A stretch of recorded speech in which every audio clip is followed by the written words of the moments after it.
E aí, galera, muito bom dia, tudo bem com vocês? Espero que vocês estejam bem. Nossa aula é aula de ética e vivência cristã, entrando no ar. Pessoal, uma aula gravada, conforme eu até deixei para vocês na plataforma, né? Acredito que vocês tenham visto. Optei por fazer esse formato dessa aula gravada, já que é uma aula introdutória e a gente vai fazer uma leitura compartilhada de um texto, né? Então não teria muito que, não era uma aula muito para discussão, basicamente. E aí na semana que vem a gente tem a segunda parte dessa aula, né? A gente vai finalizar a segunda parte dessa aula em conjunto com as questões, né? Que vocês a gente vai ler um texto em conjunto. Eu vou propor para vocês uma atividade junto com essa atividade que vocês desenvolverão e mais a atividade da semana que vem, beleza? Então, por isso da aula gravada aí para vocês. Galera, nas últimas aulas, né, desde o início do ano, a gente tem trabalhado na proposta da construção do projeto de vida. Que seria o projeto de vida, né? Essa formulação, essa elaboração de um documento definindo metas, né, e os objetivos. Basicamente isso, né? Planejando basicamente o que vocês têm em mente, né? E para aqueles que não têm nada em mente, que as aulas possam estar despertando em vocês, né? Quais são despertando a curiosidade por profissões, por áreas, né? Também pensando nas nossas qualidades, nas suas qualidades. Então, entre uma das aulas, a gente trabalhou aquele tema, eu e meus talentos no palco da vida, foi justamente quando eu pedi para vocês construírem aquela bandeira, foi justamente com a intenção, para aqueles que ainda não têm nada definido, que não pense nem em uma área, né, que não tem problema nenhum, tá, para deixar bem claro, não vejo problema nenhum nisso, mas a disciplina serve justamente para isso. Então, para aqueles que não têm nada em mente, que a disciplina também possa estar ajudando nessa formulação de um projeto de vida e o quão importante está desenvolvendo. E lembrando que quando se trata de projeto de vida, não é um documento enrijecido, engessado, ou seja, eu defino isso, eu vou ter até o final quanto a isso. O bacana é que a todo momento vocês podem estar reformulando. A gente está pegando como, se baseando na história, né, na mitologia grega do nosso herói Odisseu, da Odisseia, né, Ulisses, também conhecido, da Odisseia e a sua viagem rumo a Ítaca. A gente tem se baseado nesse autor, e que a Ítaca é o nosso objetivo final, onde vocês querem chegar, né? Dentre as atividades esse início do ano, vocês me responderam nas atividades que eu solicitei. Então, cada um tem os seus objetivos. Tem pessoas que têm os objetivos muito maiores, outros têm os objetivos menores, mas todos eles são os seus objetivos e são válidos, ou seja, são as suas Ítacas. E a proposta dessa discussão é a gente minimamente programar essa viagem à sua Ítaca, né, ou seu objetivo. E a todo momento, essa sua Ítaca, ela pode ser, você pode tomar outros caminhos para chegar ao seu objetivo. Esse é o bacana. E que é o bacana também na discussão, que é o bacana da vida propriamente, né? Que vale a pena, não é apenas só pensar na Ítaca, mas é viver essa viagem até a Ítaca, né? Então, assim, eu tenho um objetivo, né, pense no seu objetivo, mas não é apenas, eu quero alcançar, eu quero chegar a ter essa profissão, ou eu quero ser um profissional, ou quero ser um profissional de determinada área muito bem sucedido. Legal, essa é só a Ítaca. Mas o mais importante disso é você curtir essa viagem e esses seus desafios. Entendeu? Porque também não. Senão não vai fazer o sentido. Você vai chegar naquele seu objetivo, pô, bacana, sou uma pessoa muito bem sucedida. Mas e todo esse trajeto? Né? Toda essa viagem, onde você enfrentou aí ciclopes, que é inclusive a aula de hoje, né? A gente vai continuar com a discussão se baseando na mitologia grega, e estão enfrentando aí ciclopes, os cantos das sereias, né, os mares agitados. Então isso que é o bacana. E com essa bagagem, com essa viagem que você vai aprender de fato, né, a superar aí todas as dificuldades da vida. Beleza? Então na aula de hoje, galera, o nosso tema aí ainda continua, a gente iniciou há pouco tempo, né, nesse tema planejar o futuro e definir ações.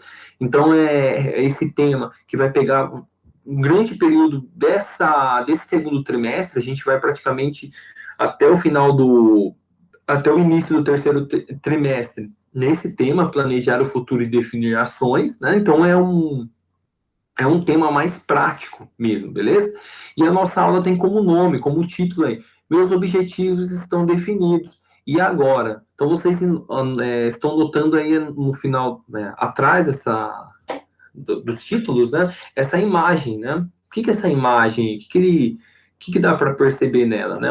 Uma flecha, né? No centro, né? Então foi definido, pô, eu tenho meus objetivos, e a partir de agora?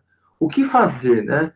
Então eu pretendo chegar, eu pretendo alcançar isso, né? Eu tenho um determinado, esse é meu objetivo.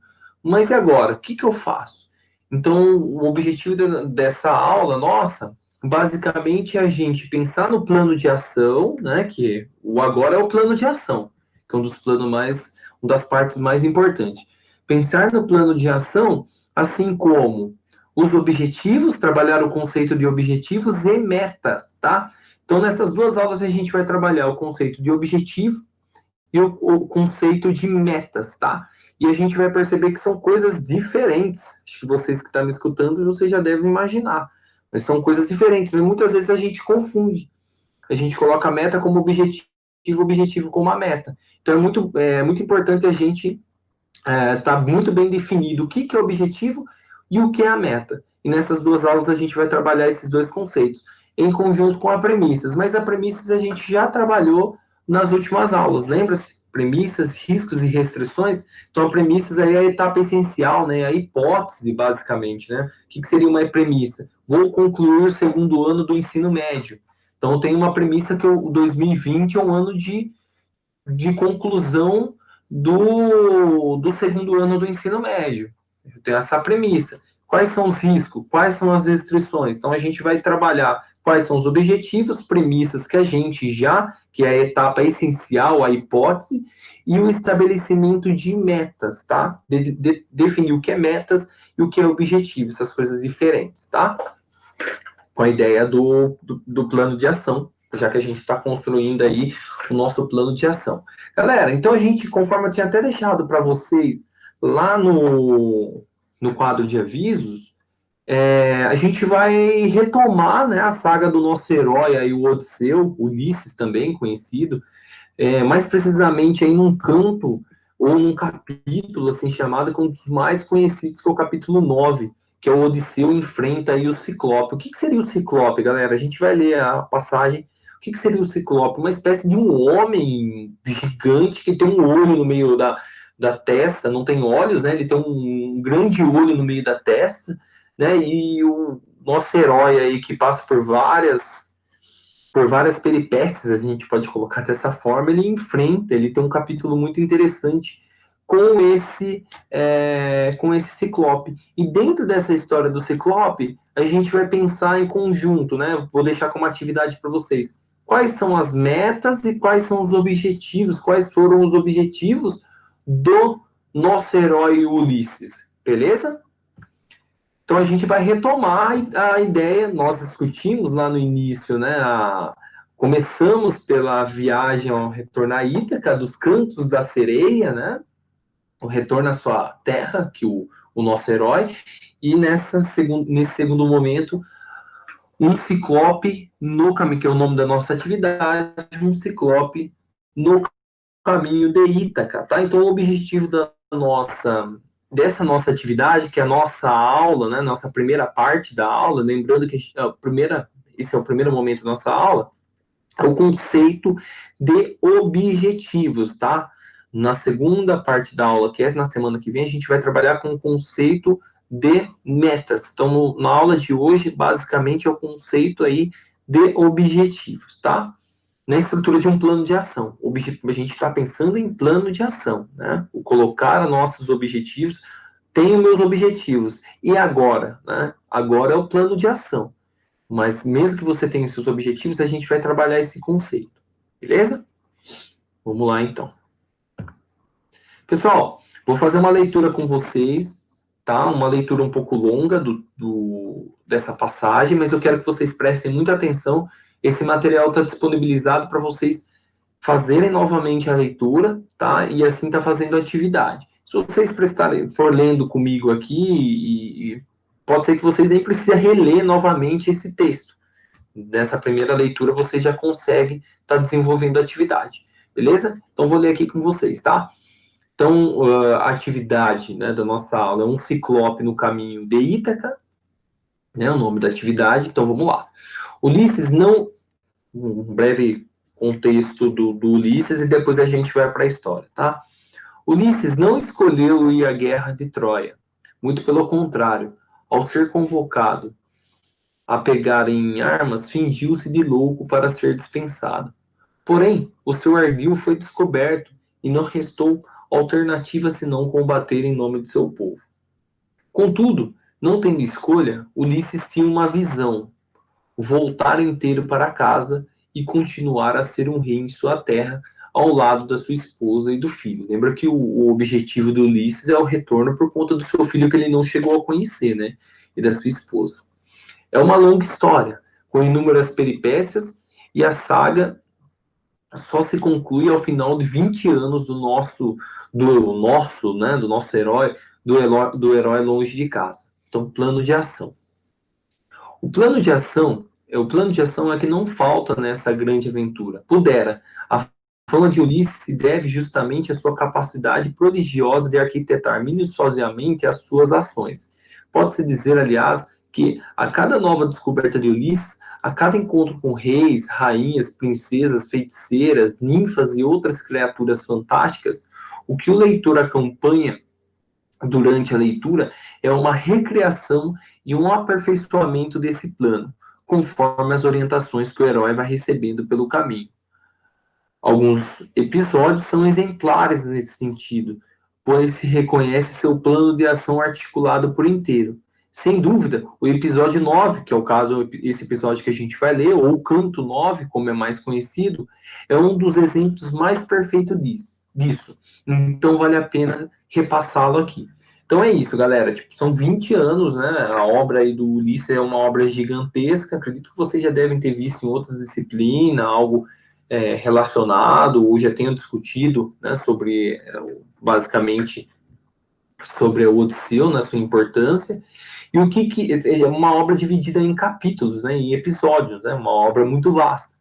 E aí o que o autor coloca, uma coisa que não falta são os planos de ação, porque a todo momento ele está se metendo em encrenca, né, em peripécias, a todo momento ele está se envolvendo com alguma coisa, né, a guerra, o retorno a Ítaca, vários momentos ele se envolve com criaturas fantásticas, com a sereia. Lembra que no início daquela primeira aula teve a sereia que queria ficar com ele, iria torná-lo imortal, lembra na nossa primeira aula? Então são diversos episódios, e não falta plano de ação, né, para ele sair dessas peripécias, coisas que são importantíssimas, é o plano de ação, algo que a gente está buscando, está desenvolvendo nessa aula. Então vamos lá. Então a partir de agora a gente vai contar a história do Ciclope com o Odisseu, beleza? Então, após enfrentar 10 dias de intensa tempestade em alto mar, Ulisses e seus companheiros ancoraram em uma ilha sinistra, habitada pelos famosos Ciclopes, gigantes monstruosos com apenas um olho no meio da testa. Disposto a conhecer esses estranhos habitantes e com esperança de poder contá-lo com o auxílio deles, o herói, acompanhado de 12 companheiros, segue rumo à caverna de uma daquelas criaturas. A casa também era muito sinistra. Além de ser uma caverna enorme e escura, era cheio de cabritos e cordeiros que o gigante criava para alimentar-se. Mas, na hora da chegada dos aventureiros, o monstro não estava em casa e eles aproveitaram para comer um pouco dos muitos queijos que havia ali. Finalmente, o Ciclope chega. Então, eles entraram, né, naquela casa sinistra, que era a caverna, basicamente, resumindo, né? Entraram, viram que tinha ali carneiros, ovelhas, entraram, viram que tinha queijo e foram comer, né? Então, finalmente, o Ciclope chega com um enorme feixe de lenha para cozinhar. Entra na caverna e fecha a entrada com uma pedra tão enorme que um homem nenhum teria força para movê-la do lugar. Estavam todos, portanto, literalmente em um beco sem saída. Ao acender o fogo, o gigante finalmente nota a presença dos forasteiros e, com a cara de poucos amigos, pergunta o que fazem ali. Ulisses, então, conta um pouco das desaventuras sofridas recentemente e suplica por abrigo e outros auxílios em nome dos deuses. Nem um pouco comovido com a história, o Ciclope, que se chama Polifemo, pergunta onde foi que eles ancoraram seus navios. Ulisses, claro, não era bobo e não entregou o seu tesouro para o inimigo. Mentiu, disse que tudo que possuía foi destruído pelo mar. O Ciclope se cala por um instante e o que se segue é tão impressionante e tenebrosamente cinematográfico que vale a pena ler como Homero descreveu essa história, que é uma das cenas de maior impacto de todo o livro. Prepare-se para o estômago, né? Então essa é uma que está lá. Então pôs-se de pé de um salto, estendeu as mãos sobre os meus companheiros e agarrando dois de uma só vez, como se fossem cachorrinhos, esmagou-se ao encontro do solo. Os miolos escorreram pelo chão, umedecendo a terra. Ele os picou os membros, a cada membro, preparando a refeição. Comeu como um leão montês, as vísceras, as carnes e os ossos medulosos sem deixar resto. Então, o Ciclope devorou tudo, né? Uma cena aí aterrorizante. Nos outros, enquanto erguemos as mãos pedindo, né? Pedimos a Zeus, né? Aos vermos aquela crueldade com o coração entregue ao desespero. O Ciclope, depois de fartar de carne humana, né, em seu estômago imerso e de beber leite puro por cima, deitou-se na caverna de comprido entre os carneiros. Então comeu, né, e dormiu. Uma vez adormecido, o inimigo seria um bom momento para atacá-lo, certo? Errado. Se o Ciclope fosse morto, quem poderia remover a enorme pedra de entrada? Imagine então o esforço de Ulisses em controlar sua fúria e o desejo de vingança, tendo assistido a cena acima. Então é isso, né, galera? Acho que vocês estão percebendo. Né? Então ele acabou com dois amigos ali daquele grupo dos amigos do Ulisses, né? Esmagou, comeu os caras por inteiro. E o cara se fartou depois de beber leite e a barriga cheia, o cara dormiu. Só que é isso, eles poderiam matar o Ciclope, mas eles não podem matar o Ciclope, senão não conseguem retirar a pedra. Era uma grande pedra que esse Ciclope, lembrando que o Ciclope é um gigante, que ele colocou na porta. Então ele não conseguia. Então veja bem, aí já surgem alguns contratempos na nossa vida. Né? O objetivo, qual que é o objetivo total, o grande objetivo do Odisseu, né? Do Ulisses, eu vou falar Ulisses. Qual que é o grande objetivo do Ulisses? É o retorno à Ítaca. Porém, existem contratempos, tá vendo? Então, quando a gente fala em projeto de vida, é isso, galera. A gente vai continuar aqui. Eu tenho um objetivo de me tornar um arquiteto ou arquiteta, né? Beleza. Então, esse é meu objetivo.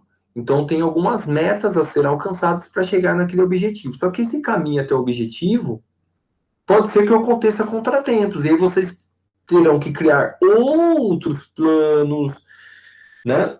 Outros planos com novos objetivos para continuar esse caminho, para chegar no grande objetivo que vocês têm em mente.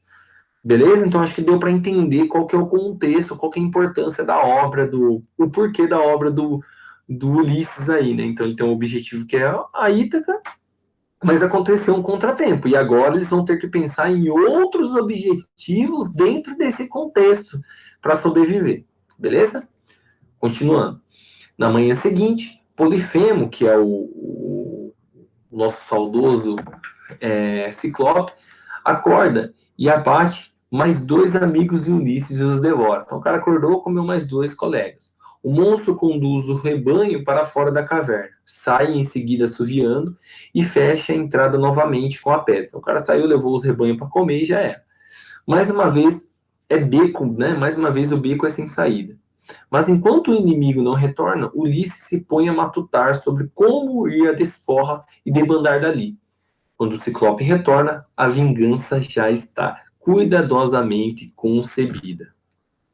Ao voltar, então o nosso virtuoso Ulisses aí, ele ficou matutando. O que fazer, né? O que eu vou fazer, afinal? Então, ao voltar, Polifemo guia o rebanho para dentro da caverna, entra na casa e fecha a entrada novamente com a pedra. Mata mais dois companheiros de Ulisses e janta, né? Para Ulisses e jantá-los. Nesse momento, com um autocontrole admirável, enquanto o Ciclope mastiga os seus amigos, o herói tira do alforje uma garrafa de vinho e oferece o inimigo. Né? Ele toma grandes doses da bebida e embriaga-se até dormir. A cena que se segue também é digna de ser narrada apenas por Homero. Então, essa parte é diretamente do livro, tá? Da goela escapava-lhe os vinhos e bocados de carne humana que ele arrotava bêbado. Enfiei então um touro no borralho abundante para aquecê-lo. Dirigi-lo, borralho, um torralho, um pedaço de pau, tá? Num fogo, num fogareiro, numa espécie de um fogão, tá?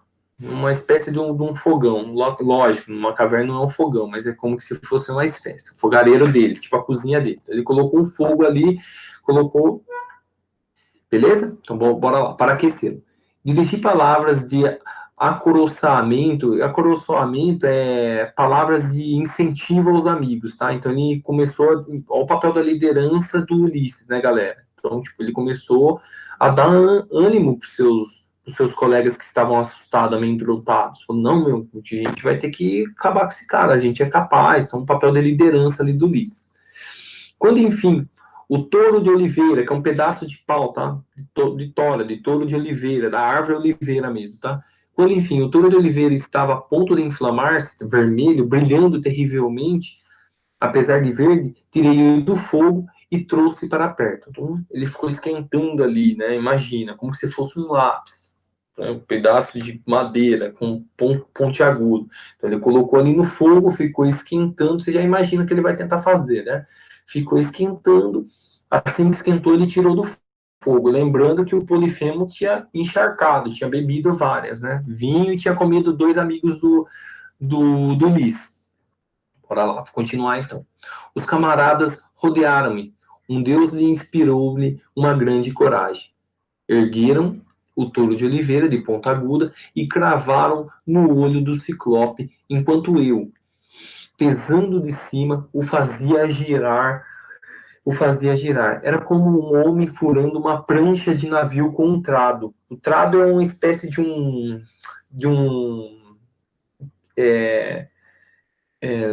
que eu posso, tipo um abridor de vinho, sabe? Esqueci agora o nome da palavra.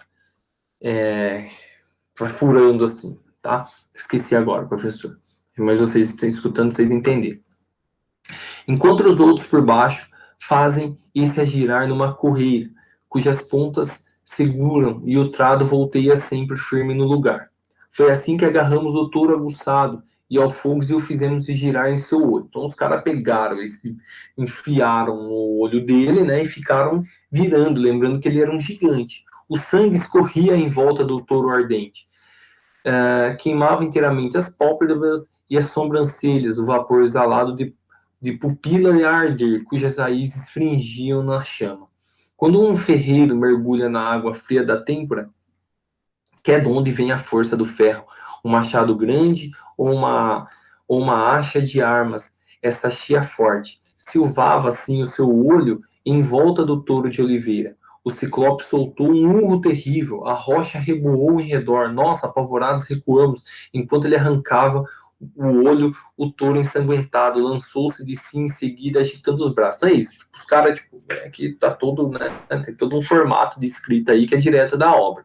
Então, vocês entenderam, os caras enfiaram um pedaço de pau pontiagudo, que colocaram, esquentaram, né, enfiaram e mexeram. E o cara acordou, o Polifemo acordou todo, né, beleza. Vingança feita. Resta ainda sair daquele antro. Polifemo remove a pedra da entrada e senta-se à porta, esperando o momento em que os inimigos tentarão escapar. Então, a vingança Polifemo, ele sai, né, ele não está enxergando nada. Né? Então, ele senta na porta e fala assim, então não estou enxergando, mas eu vou esperar esses caras sair que eu consigo, por mais que eu não estou enxergando direito, eu não estou enxergando, eu consigo reconhecer, né?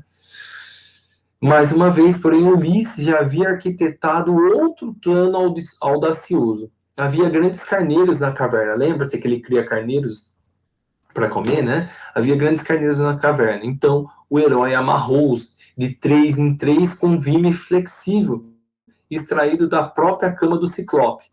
Então ele amarrou de 3 em 3, né, em conjuntinhos de 3. O vime é uma espécie aí de um tecido, né, amarrou os 3 e vamos lá. Sobre o carneiro do meio, prendeu um dos companheiros sobreviventes, de modo que os 2 carneiros do lado protegiam o homem escondido. Fez o mesmo procedendo para cada um dos demais amigos. E como não tinha quem amarrasse ao próprio Ulisses, eis que se deu, quanto a mim, restava um carneiro, incomparavelmente o melhor de todo o rebanho. Abracei-me a seu franco, encolhi-me sob o veloso ventre e ali fiquei com coragem no peito, agarrado com as mãos ao floco do audacioso e colado vigorosamente. Desse modo, é que finalmente consegue escapar das garras do Ciclope e retornar para os seus barcos, sempre rumo a Ítaca. Então, vocês, né, tirando aí as escorregadas do professor, vocês entenderam, né? Então, os caras chegaram lá, falaram, mano, o que tem nessa caverna? Chegaram, começaram a comer o queijo do cara, só que aí o Polifemo, o Ciclope, chegou, fechou a caverna, começou a matar os amigos, e aí o nosso querido Ulisses, ele precisou criar um plano, né? Um plano de ação para sair daquela situação com objetivos, beleza? Com algo que foi conseguido, mesmo que perdeu vários amigos. Então, Ulisses tinha uma visão que, como se sabe, é anterior ao encontro com o Polifemo. Sua visão era regressar aos braços da esposa e do filho. Tá? Estabelecido isso, havia uma missão: ser excelente no contato com os homens e os outros seres encontrados no caminho, aprendendo com eles as ações necessárias ao retorno a Ítaca. Assim precisou se esmerar-se com astúcia e malícia, como vimos no episódio acima, e isso fez dele um homem que despertou grande simpatia dos deuses. Tendo uma missão, o herói precisava de algumas premissas. Especialmente nesse canto 9, que acabamos de ler, pode ser resumidas assim: manter-se sereno e ponderado, mesmo em situações desesperadoras, para pensar da melhor maneira de pôr em prática, ora a força física, ora a astúcia diante do inimigo ou situações adversas. Postas as premissas, vem o próximo passo do plano de ação: definir os objetivos, que, aliás, é um tema específico desta aula, né? Então, conforme eu tinha até colocado para vocês, essa aula a gente está discutindo sobre os objetivos. Na semana que vem a gente vai discutir sobre metas, beleza? Então, vamos lá. Então, pessoal, a visão, ele está colocado aqui como um grande, não, esse grande objetivo que é o retorno, o regresso, né, aos braços da sua esposa, do seu filho, ele está posto aqui como a visão dele. Então, é a projeção que você coloca, projeção sua para o outro, né? No texto aqui ele está colocado como visão, mas a gente pode interpretar como um grande objetivo que ele tem. E qual que é a missão? A missão é algo característico, né? A missão que ele colocou é ser excelente naquilo que ele faz, né? Ser excelente no contato com os homens. Então, se a gente pensar nos nossos objetivos, dá para a gente encaixar também a missão, tá? E as premissas é o que ele tem que ter a priori, a gente pode colocar dessa forma também. A ideia aqui é sereno e ponderado, tá? Então, bora lá, que eu vou pedir para vocês. Sendo assim, você seria capaz de identificar no contexto do episódio do Ciclope quais foram os objetivos de Ulisses? Durante toda a Odisseia, há inúmeros objetivos, né? mas quais são os que aparecem especificamente nesse canto? Então, o que é a atividade da aula muito simples que eu quero que vocês façam, né? Construa, né? Tente pegar, muito simples, depois da leitura, quais foram os objetivos, tá? No mínimo, quais foram, tá? Pode colocar aí como atividade para a semana que vem, beleza?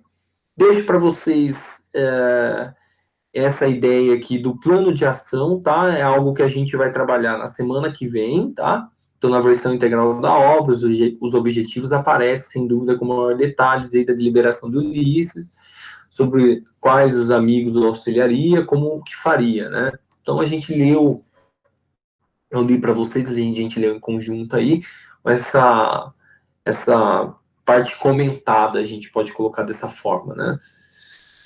O autor aí do material está explicando. Então, em um plano de ação, os objetivos têm a função básica de conduzir as metas, mesmo que estas estejam distantes. É a partir do lugar e das condições atuais que estabelecem os objetivos. A cada meta alcançada, há a aproximação com o objetivo. Alguns objetivos nos ajudam em maior outros, né, ou em menor grau, mas sempre com um percurso indispensável para se quer atingir. Então, beleza, galera. Muito importante essa primeira parte, que é algo que a gente vai discutir na semana que vem, mas já vou colocar para vocês para irem pensando também. Os objetivos têm a função básica de conduzir as metas. O que você entende por isso? O objetivo tem a função básica de conduzir as metas. Então, a gente tem um grande objetivo. Para alcançar esse objetivo, temos que alcançar algumas metas, tá? Então, a meta, ela é um pressuposto importantíssimo para alcançar os objetivos. Então, se eu quero determinada coisa, eu tenho que estabelecer algumas metas para chegar nesse objetivo. Por isso que, conforme o texto até coloca aqui, da condução de uma com a outra, tá? Mas isso a gente vai discutir na semana que vem. Para a aula de hoje, quero que vocês detectam apenas aí, retiram do texto apenas os objetivos do nosso herói, beleza? Então, um grande beijo a todos aí. Eu vou comentar no segundo vídeo a prova, tá? Prova periódica. Grande abraço, até mais.